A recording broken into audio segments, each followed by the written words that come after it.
사랑하는 성도 여러분, 3월 11일 화요일 아침입니다. 하나님의 은혜와 평강이 함께하기를 축복합니다. 좋아요, 구독 꼭 눌러주세요. 우리 천만 성도 큐티하는 그날까지 함께 달려가도록 하겠습니다.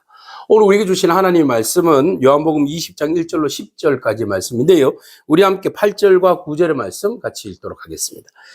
그때야 무덤에 먼저 갔던 그 다른 제자도 들어가 보고 믿더라. 그들은 성경에 그가 죽은 자 가운데서 다시 살아나야 하리라 하신 말씀을 아직 알지 못하더라. 아멘. 예수님께서 이제 아리마대 요셉과 니고데모에 의하여서 무덤에 장사 지내지게 되었습니다. 그래서 안식이 지나고 큰 행사, 유월절이 지나고 난 다음에 안식구 첫날 새벽에 미명에 아직 날이 새기도 전에 막달라 마리아가 예수님의 무덤으로 달려갑니다. 향품을 안고 말이죠.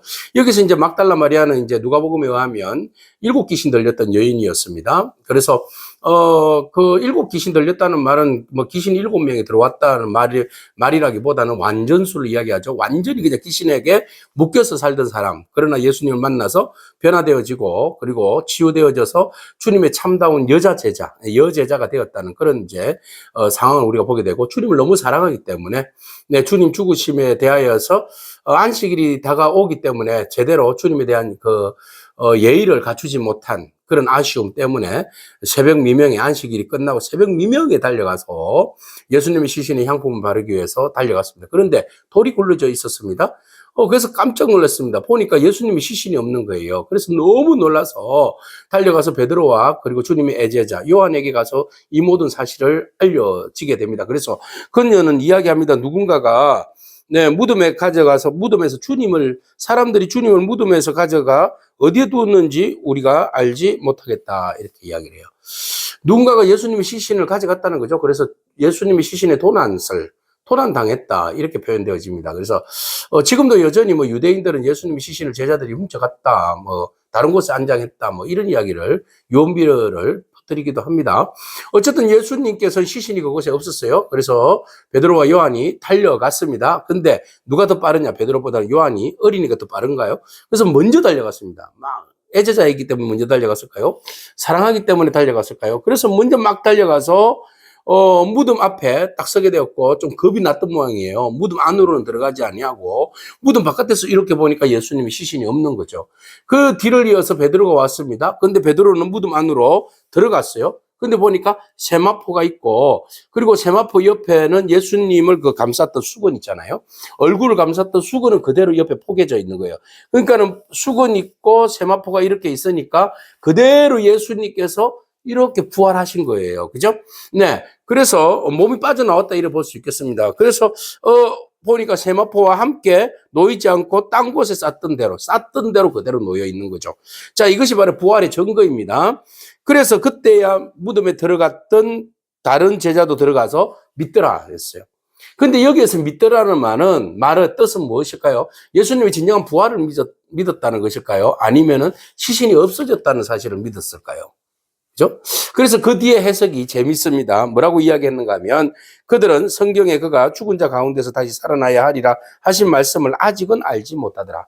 주님께서 몇 번이고 계속해서 강조하셨잖아요. 그래서 내가 다시 죽은 자 가운데서 다시 살아나리라, 다시 살아나리라, 다시 살아나리라, 이렇게 말씀하셨음에도 불구하고 제자들은 정말 다시 살아나셨을 때 그것을 다시 살아나셨다는 것을 알지 못하고 깨닫지 못하더라.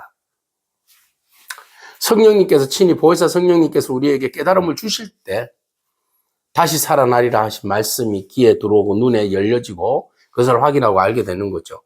성령님의 조명이 없으면 우리가 눈앞에 일어나는 주님의 약속의 말씀의 실현이 펼쳐짐에도 불구하고 우리가 그것을 믿어지지 못하는 것이 안타까운 우리들의 현실이기도 하죠.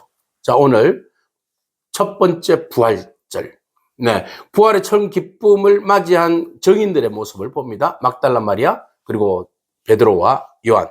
이들 모두가 다 공통적으로 목격한 것은 바로 주님의 부활입니다. 주님이 보이지 않는 것. 그래서 그 여인은 본 것을 그냥 혼자만 알고 있었던 것이 아니라 달려가서 제자들에게 전했습니다. 증가하는 삶, 부활을 증가하는 삶. 주님이 없어졌다, 아직은 믿음이 없어서 없어졌다라고 말할 수 있겠지만, 나중에 성령님께서 그들 마음 가운데 역사해 주시면서 조명해 주시니까 그들이 비로소 그때서야 부활하셨다. 죽은 자 가운데서 다시 살아나셨다. 주님은 하나님의 아들이시다. 우리의 주가 되신다. 라고 고백하게 되는 겁니다. 오늘 말씀을 통하여서 예수 그리스도는 분명히 부활하셨습니다. 오늘 우리가 그 부활을 믿기를 축복합니다. 그리고 제자들과 같이 부활의 정인이 되기를 축복합니다. 부활은 실제 벌어진 사건입니다.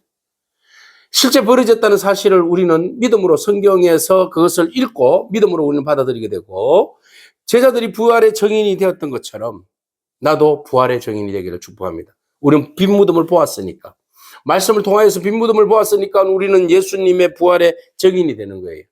그것은 빈 무덤 때문에 예수님 부활하신 것이 아니라 부활하셨기 때문에 빈 무덤이 있는 거죠.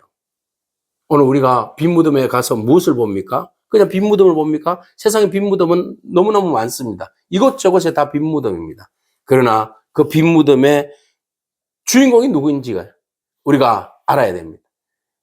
그 빈 무덤, 예수 그리스도께서 부활하심으로 인하여서 생긴 빈 무덤. 오늘 그래서 처음 부활하심으로 인해서 말씀하신 대로 이루신 그 부활을 제자들이 보고 그것을 부활의 그 소망을 가지고 담대히 또 부활을 전가했던 것처럼 오늘 우리가 부활의 정인이 되기를 원합니다. 죽은 자 가운데서 또 살리시는 하나님의 능력을 우리는 여기에서 보게 되는데, 모든 사람은 죽은 자를 살릴 수 없습니다. 그러나 하나님만이 죽은 자 가운데서 살리시는 능력입니다. 예수 그리스도만이 사망 권세를 깨뜨리시고 다시 일어서는 부활하시는 하나님의 능력이요 아들이십니다. 오늘 우리가 그 주님을 믿고 나아감으로 인하여서 우리는 기꺼이 부활의 은혜에 동참하는 그런 저와 여러분이기를 축복합니다. 우리가 잘 몰라도 성령님께서 우리로 하여금 깨우쳐 주시고 알게 하여 주실 줄로 믿습니다. 보고 믿는 것이 아니라 믿음으로 보는 눈이 오늘 저와 여러분 가운데 열려지기를 축복합니다. 아멘. 기도하겠습니다. 주님 감사합니다. 우리의 이성과 판단으로는 도무지 믿어지지 아니하는 부활을 오늘 말씀을 통하여서 우리의 믿음의 눈으로 바라봅니다. 주님, 막달라 마리아와 제자들이 부활하신 주님의 그 빈 무덤을 봄으로써 그들이 그때는 깨닫지 못했지만 성령님께서 조명하여 주심으로 인해서 그들의 영의 눈이 열리고 귀가 열림으로 인하여서 예수 그리스도께서 사망 권세를 깨뜨리시고 부활하셨다는 사실을 믿었던 것처럼 오늘 우리의 영의 눈을 열어주시옵소서. 그래서 부활하신 주님을 바라보고 믿게 하여 주시옵소서. 또한 주 예수 그리스도를 사망 권세 가운데 다시 살리심으로 인하여서 우리의 주가 되게 하신 하나님 아버지의 그 크신 은혜를 감사하게 하옵소서. 하나님 감사합니다. 예수 그리스도를 사망 권세 죽은 자 가운데서 다시 이렇게 세워주셔서 우리의 만왕의 왕이 되어주시고 만주의 주가 되어주심으로 인하여서 오직 예수 그리스도의 이름으로 새 생명을 얻어 구원에 이르게 하신 은혜를 감사합니다. 그 은혜를 누리고 믿음으로 선포하며 나아가는 복된 저희들의 인생이 되게 하여 주옵소서. 예수님에게 하신 이름으로 기도합니다. 아멘. 오늘도 믿음으로 승리하길 축복합니다. 아멘.